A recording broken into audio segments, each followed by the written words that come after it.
Hey everyone, welcome to Fable Pixels. This is Pixel Tease, a new series where I take a quick look at retro PC components and relive the spirit of the 2000s. Short, fun and mysterious, just enough to make you curious. In each Pixel Tease, I'll mention the number of likes needed for this component to get a full video, whether as a detailed review, test or part of a retro build. Your likes will help decide what content appears next on the channel. If you enjoyed this, leave a like and subscribe to follow the projects and not miss new Pixel Tease episodes. Today we're checking out the PowerColor ATI 4670 PCIe 1GB, a budget legend from 2008.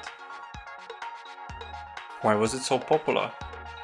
It could handle 720p gaming surprisingly well and packed 1GB of GDDR3 on a 128-bit bus, more than expected for a budget card. No extra power needed, just load it in and it's ready. DirectX 10.1 and shader model 4.1 brought modern features to a card that didn't break the bank. Even against pricey cards like the 9600 GT, it punched above its weight. That's why I still remember today. Now it's time to vote.